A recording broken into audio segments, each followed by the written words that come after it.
Hanes llongau Porthmadog a Borth Y Gest. Sefydlwyd tref Porthmadog yn 1825, yn dilyn adeiladu'r cob yn 1811. Roedd yn ganolfan diwylliannol holl bwysig yn y 4edd ganrif ar 15, yn arbenigo mewn allforio llechi ffestiniog yn fyd-eang. Gwnaethpwyd hynny ar sgwneri pren a adeiladwyd yn lleol. Ffynnodd y porthladd ar fasnach i Ewrop a'r Amerig gyda iardiau llongau ym Porthmadog ac ym Borth Y Gest. Yn y llun, gwelir drigolion lleol yn adeiladu llong ar y dde, glanfeydd yn lwythog o lechi o chwareli yn y blaendir a wageni i gludo'r llechi a nifer o longau hwylio yn yr harbwr. Edrychwn yn awr ar rhai o'r llongau hynny oedd a chysylltiad i Porthmadog a Borth Y Gest. Dyma lun o'r llong sgwner yr Ellen James a adeiladwyd yn 1954 yn harbwr Porthmadog. A dyma griw y llong a'i chapten Richard Cadwaladr. Siddwyd y llong yn 1917 a cholli bywydau y criw i gyd, ond un. Dyma'r math o daith fuasa'r llong wedi gwneud, o'r porthladd yng Ngogledd-Cymru i'r Almaen, y Baltig, i Cadits yn Sbaen a Newfoundland a Labrador yng Nghanada. Llwythwyd y llong gyda llechi yn y cei ac ymlaen i Hamburg yn yr Almaen ac i'r Baltig. Dadlwytho a chymryd llwyth arall o gargo a symud ymlaen i Cadits yn ne Sbaen. Yma, dadlwytho a chymryd llwyth o halen oedd yn cael ei gynhyrchu yno. Ar draws y moroedd mawr wedyn i gludo'r halen i Labrador a Newfoundland, ble fuasai ei angen ar gyfer y diwydiant sychu a halltu pysgod penfras.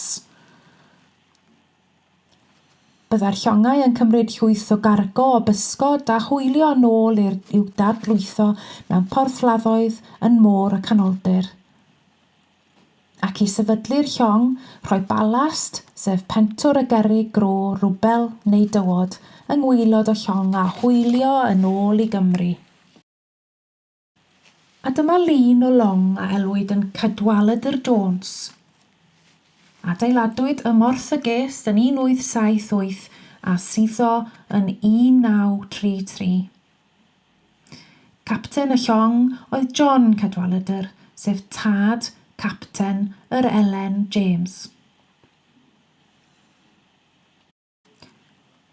Roedd y Dizzy Dunlop yn long arall a adeiladwyd yn Borth Y Gest yn 1878 gan Mr Jones ar gyfer dyn o'r enw William Pritchard o Ben Cei Porthmadog.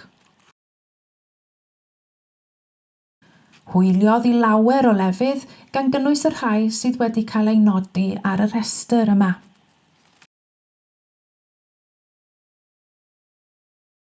Roedd y llong wedi ei wneud o bren ac ar ei blaen hi cerfiad.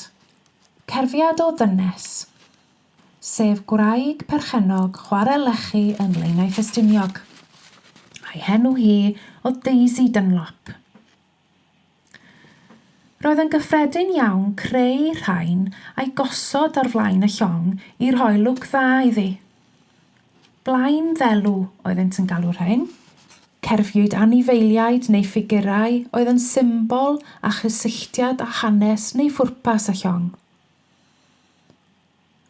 Yn ystod y cyfnod o'r ail ganrif ar 15 i'r 19fed ganrif, roedd pynciau cerfiedig yn amrywio o gynrychioli seintiau i arwyddluniau gwladgarol fel yr unicorn neu'r llewod, oedd yn boblogaidd ar longau Prydeinig.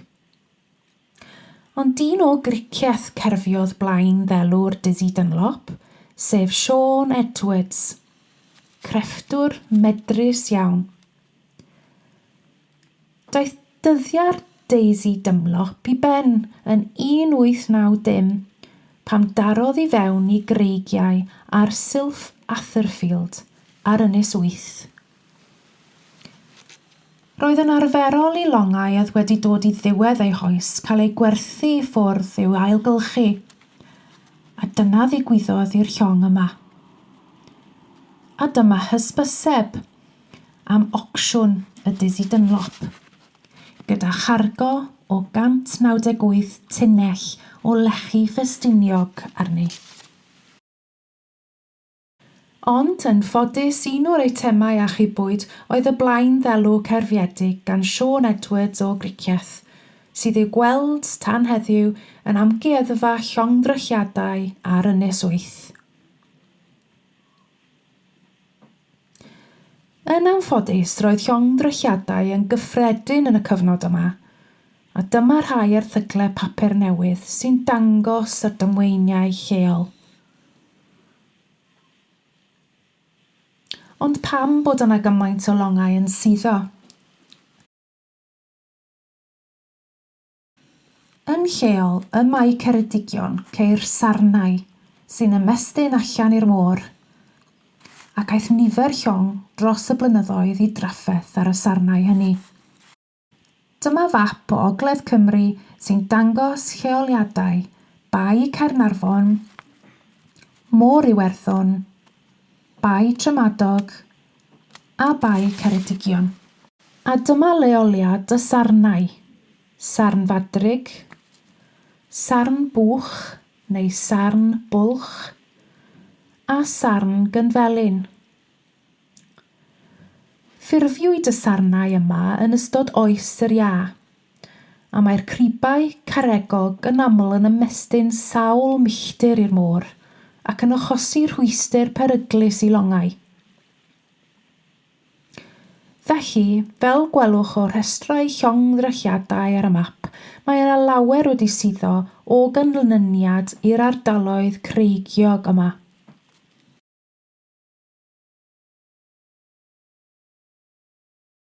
Dau esiampl o'r llongau hyn oedd y Castilian a'r Owen Morris, a suddodd y Mae Porthmadog. Adeiladwyd y Castilian yn 1856 a suddodd yn 1868. Boddwyd 3 aelod o'r criw wrth geisio cyrraedd y lan. Roedd yn long oedd wedi bod yr holl ffordd i Quebec yng Nghanada, yn cludo cargo o siwgr a pren. Hwylio yn ôl yn lwyddiannus i Lerpwl wedyn ar dachwedd y 7fed, ond wrth ychwelyd yn ôl i Porthmadog, tarodd y llong greigiau a malu yn y môr garw. Ond beth ddigwyddodd i'r llong? Wel, gwelir o'r papurau newydd bod yna lwyth o bobl wedi bod yn helpu eu hunain i'r cargo ac yn cuddio'r darnau pren ym mhob twll a chornel i gael osgoi cael eu cosbi. Cuddiwyd y darnau yn y twlc mochen, o dan y gwely, ac i fyny'r simnau. Gwerthwyd mwyafrif y llong mewn ocsiwn ac fe'i brynwyd gan berchenog gwesty'r frenhines ym Porthmadog.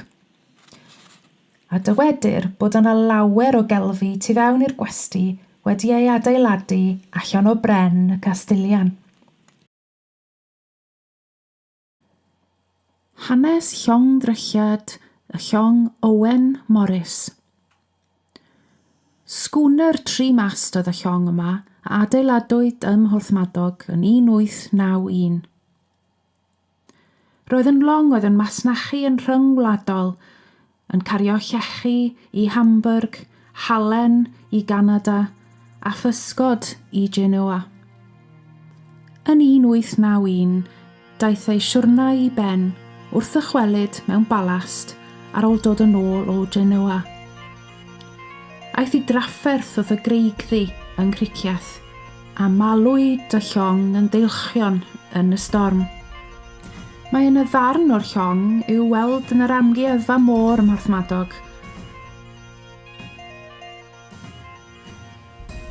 Adeiladwyd yn agos i 300 o longau yn harbwr Borth Y Gest a Porthmadog, oll gan grefftwyr dawnus, y mwyafrif yn drigolion lleol. Seiri coed, gofaint, gwneithurwyr raffau a rhwydi, Roedd adeiladu'r llongau yn hanfodol i ffyniant y diwydiant llechi yng Ngogledd Cymru. Llongau ar y pryd oedd y ffordd mwyaf effeithlon a chost-effeithiol o gludo cynhyrchion llechi hynod drwm a bregus o chwareli mynyddig ac ynysig i farchnadoedd byd-eang.